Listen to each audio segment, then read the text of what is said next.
So this is why Truth Against the Machine is so needed, because there's always a big national outcry whenever something impacts from the top down, from the federal level down, even though you may have heard whispers from certain people that real change comes from the bottom up in the boring little centers of the school boards and the local councils.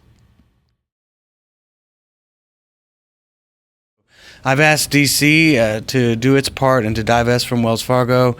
Wells Fargo has a long history of bad practices, from redlining particular communities when it comes to home loans or to other types of loans, or even any banking at all, as well as divest because of what they're happening with the Dakota pipeline. I mean, this is a big problem. We're hoping to move both these bills forward here in the next few months.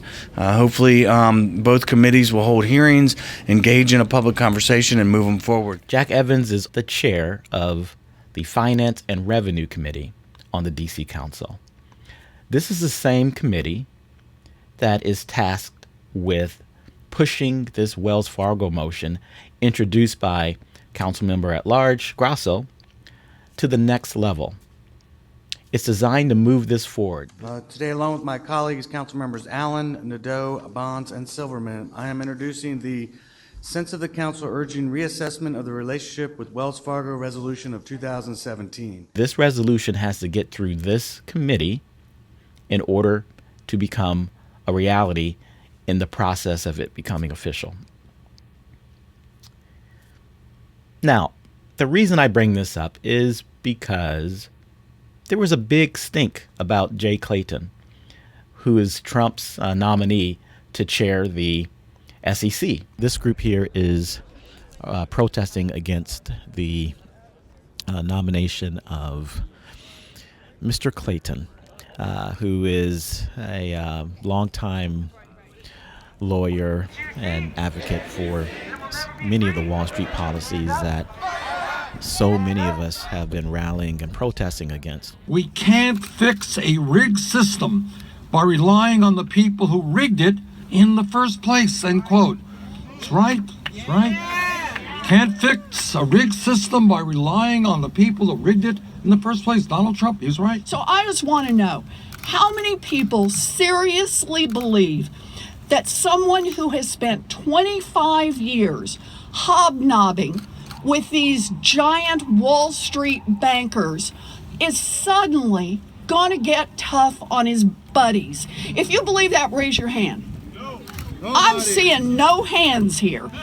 And that is the heart of the problem. People like, Senator Warren and Senator Sanders, they've done their due diligence in bringing to light some of these conflicts of interest. We at our revolution really believe that the government of the United States should be working for an agenda that's about the working families and the working class.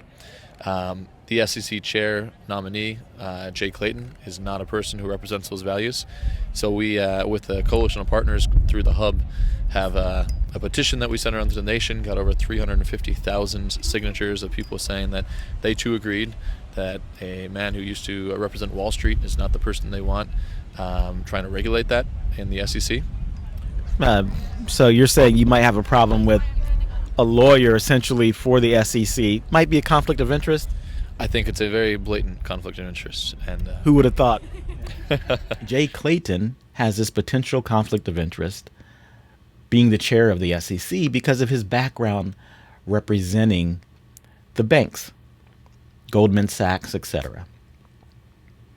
But what about Jack Evans, who represents the finance and the revenue of Washington, D.C.? Mr. Evans. Thank you, Mr. Chairman.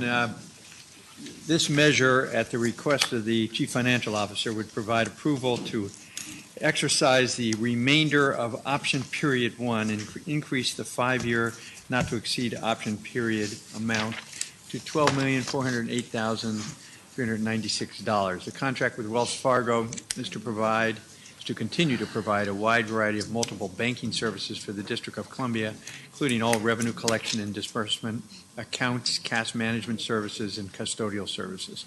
A portion of the option period 1 was exercised by the OCFO in the amount of $400,000 for the period of December 16th, 2015 through January 31st.